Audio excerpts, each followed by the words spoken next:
ಕಟೀಲು ಕ್ಷೇತ್ರದ ವಾರ್ಷಿಕ ಜಾತ್ರೆಯಲ್ಲಿ ನಡೆಯುವ ತೂಟದಾರ ಸೇವೆ ಎಂಬ ಅಗ್ನಿಕೇಳಿ ಸಂಪ್ರದಾಯ ಮತ್ತು ಭಕ್ತಿಯ ಸಂಗಮ. ಇದರಲ್ಲಿ ಭಕ್ತರು ಪರಸ್ಪರ ಎರಡು ತಂಡಗಳಾಗಿ ಪಂಚುಗಳ ತೂರಾಟ ನಡೆಸುತ್ತಾರೆ. ಈ ಕುರಿತ ಒಂದು ಸ್ಟೋರಿ ಇಲ್ಲಿದೆ ನೋಡಿ. ದಕ್ಷಿಣ ಕನ್ನಡ ಜಿಲ್ಲೆಯ ಕಟೀಲು ಕ್ಷೇತ್ರವು ಪವಿತ್ರ ಸ್ಥಳವಾಗಿ ಪ್ರಸಿದ್ಧಿಯಾಗಿದ್ದು, ಶ್ರೀ ದುರ್ಗಾ ಪರಮೇಶ್ವರಿ ಜಾತ್ರಾ ಮಹೋತ್ಸವದ ಅಂಗವಾಗಿ ನಡೆಯುವ ತೂಟೆದಾರ ಅಗ್ನಿಕೇಳಿ ಸಾವಿರಾರು ಭಕ್ತರನ್ನ ಸೆಳೆಯಿತು. ಜಾತ್ರೆಯ ಕೊನೆಯ ದಿನ ಹರಕೆ ಸೇವೆಯ ರೂಪದಲ್ಲಿ ನಡೆಯುವ ಈ ತೂಟೆದಾರದಲ್ಲಿ ತಾಳೆಗರಿಯನ್ನ ಸುತ್ತಿ ಬೆಂಕಿ ಹಚ್ಚಿದ ಪಂಚುಗಳನ್ನ ಭಕ್ತರು ಪರಸ್ಪರ ಎಸೆಯುವ ವಿಶಿಷ್ಟ ಆಚರಣೆ ನಡೆಯುತ್ತೆ. ದೇವಿ ದುರ್ಗಾ ಪರಮೇಶ್ವರಿಗೆ ಈ ಸೇವೆ ಪ್ರಿಯವೆಂಬ ನಂಬಿಕೆಯ ಹಿನ್ನೆಲೆಯಲ್ಲಿ ಈ ಸಂಪ್ರದಾಯ ಪೀಳಿಗೆಯಿಂದ ಪೀಳಿಗೆಗೆ ಮುಂದುವರೆದಿದೆ. ತುಳುನಾಡಿನ ಪರಂಪರೆಯ ಪ್ರತೀಕವಾಗಿರುವ ಈ ಅಗ್ನಿಕೇಳಿ ಅತ್ತೂರು ಮತ್ತು ಕೊಡೆತೂರು ಗ್ರಾಮಗಳ ಭಕ್ತರ ನಡುವೆ ಮಾತ್ರ ನಡೆಯುವುದು ವಿಶೇಷ. ಎರಡು ಗ್ರಾಮಗಳ ಹೊರತಾಗಿ ಇತರರಿಗೆ ಭಾಗವಹಿಸುವ ಅವಕಾಶ ಇರುವುದಿಲ್ಲ.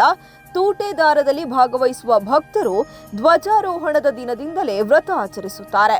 ಅಗ್ನಿಕೇಳಿಯ ದಿನ ಧೋತಿ ಧರಿಸಿ ಅಜಾರು ಸಮೀಪದ ಜಳಕದ ಕಟ್ಟೆಯಲ್ಲಿ ಸ್ನಾನ ಮಾಡಿ ಬಳಿಕ ಅಜಾರು ರಕ್ತೇಶ್ವರಿ ಸನ್ನಿಧಿಯಲ್ಲಿ ಎರಡು ತಂಡಗಳಾಗಿ ವಿಭಜನೆಗೊಂಡು ಪಂಚುಗಳನ್ನು ಎಸೆಯುವ ಆಚರಣೆ ಆರಂಭಗೊಳ್ಳುತ್ತೆ. 3 ಸುತ್ತುಗಳಲ್ಲಿ ನಡೆಯುವ ಈ ಅಗ್ನಿಕೇಳಿಯಲ್ಲಿ ಅತ್ತೂರು ಮತ್ತು ಕೊಡೆತೂರು ಗ್ರಾಮಸ್ಥರು ಸ್ನೇಹಿತರಾದರೂ ಆ ಕ್ಷಣದಲ್ಲಿ ವೈರಿಗಳಂತೆ ಕಾದಾಡುತ್ತಾರೆ. ನಂತರ ದೇವಸ್ಥಾನದ ರಥಬೀದಿಯಲ್ಲಿ ಮತ್ತೆ ಉರಿಯುವ ತೂಟೆಗಳನ್ನು ಎಸೆದು ರಣರೋಚಕ ದೃಶ್ಯ ಸೃಷ್ಟಿಸುತ್ತಾರೆ.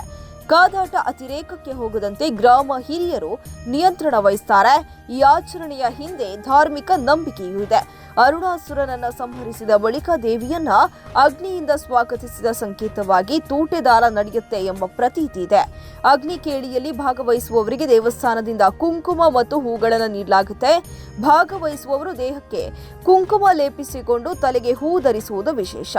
ಅಪಾಯಕಾರಿ ದೃಶ್ಯಗಳ ನಡುವೆಯೂ ಈವರೆಗೆ ಯಾವುದೇ ಅನಾಹುತ ಸಂಭವಿಸಿಲ್ಲ ಎನ್ನುವುದು ಭಕ್ತರ ನಂಬಿಕೆ. ಜಾತ್ರಾ ಮಹೋತ್ಸವದ ಪ್ರಮುಖ ಆಕರ್ಷಣೆಯಾದ ಈ ತೂಟೆದಾರ ಅಗ್ನಿಕೇಳಿಯನ್ನ ಕಣ್ತುಂಬಿಕೊಳ್ಳಲು ದೂರದ ಊರಿನಿಂದ ಸಾವಿರಾರು ಜನರು ಆಗಮಿಸಿದ್ದು, ಈ ಬಾರಿಯೂ ಭಕ್ತಿ ಭಾವ ಮತ್ತು ರೋಮಾಂಚನದಿಂದ ಕೂಡಿದ ಅಪರೂಪದ ದೃಶ್ಯಕ್ಕೆ ಸಾಕ್ಷಿಯಾದರು.